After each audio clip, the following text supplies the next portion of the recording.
I can't help but think about the fuel prices at the moment. They're rising and it's getting expensive, and that can put pressure on relationships with finances being stretched. But also, it's so important that we still put fuel in our cars because we need it to keep going. We need it to get around. And we also need to fill up the tank so we get the most out of it. And it's the same in our relationships. Even though it's costly, it's really important to fill up one another's love tanks and show love to each other.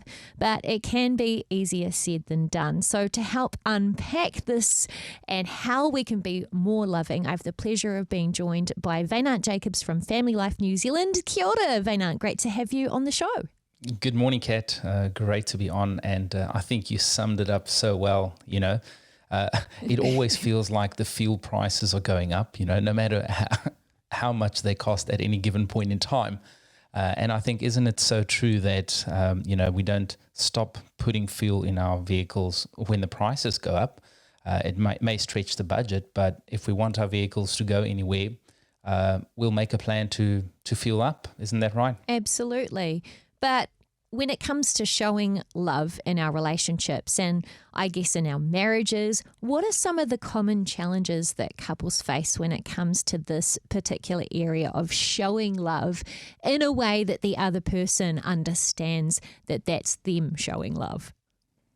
Yeah, exactly. So, and just on the fuel analogy, showing love to your spouse in marriage is akin to putting fuel in your tank when you wanted to go somewhere. And I love how Gary Chapman writes in his book, The 5 Love Languages, about your love tank. He talks about this idea that, couples or, people have a love tank, and you need to accept or, you need to receive love to fill up that tank, and that's sort of your fuel to keep you going. And he talks about this concept of how different couples receive love in different ways. It talks about 5 different languages, and that topic's been covered widely. So if some of your listeners haven't familiarized themselves with the concept of the 5 love languages, I would definitely recommend that. But just briefly, some people feel loved through spending quality time together. Specifically, some people feel loved when receiving gifts, tokens of appreciation. Some people receive love through words. Some people receive love especially through touch.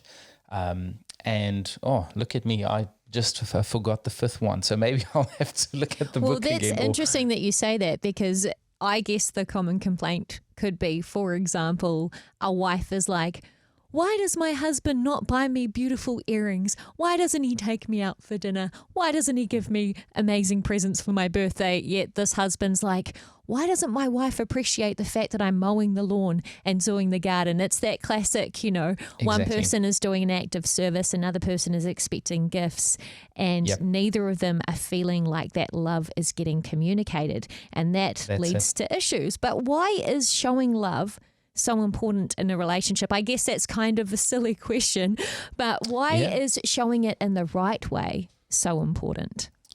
Yeah, well, as you were speaking, I was just reminded of actually my primary language. It's words of affirmation. And often what happens in relationship is we tend to give love in a way that we want to receive it, but that doesn't necessarily communicate love to your spouse. Why is it so important to, I guess, show love in your relationship? If you think about it, we get married and we make a commitment to one another, right? To love and to hold, till death do us part. And that to love is not a feeling; it's actually an intent. It's an action. It's a verb, right? We express love because that's a commitment we made, not because we feel like expressing love now. That's a commitment. And if we think about the commitment, right, we make it before the Lord. And I love this verse about love in Philippians. I'm going to quickly read that if that's okay.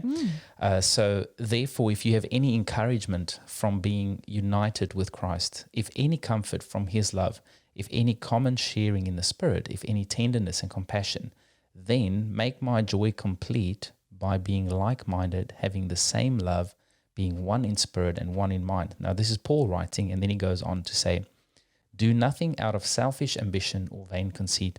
Rather, in humility, value others above yourself, not looking at your own interests, but each of you to the interest of others.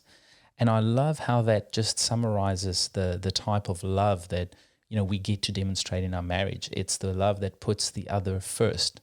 But so often couples fall into the trap of only reciprocating love when they feel like their tank is full. And that sets us up for issues. Yeah, well, it's not a plus and minus thing, marriage. And if we look at the example of Christ and the church being the bride of Christ, that marital union, it's a sacrificial love that we're trying to aim for, just like you said. But I guess it's easier said than done. So when it comes to practical ideas for helping us show love to each other, and perhaps in the ways that our partners will understand that we're showing love, how can we do this? Yeah, well, it comes back to that old joke with the bloke who said, I told you I loved you when we got married. I'll let you know if anything changes. Yeah. So, we don't want to be that spouse. We want to actually adopt this mindset of fueling up, like take an approach to, if I want our relationship to keep going, just like my car, I need to put some fuel in the tank. So practically, here's something you can do.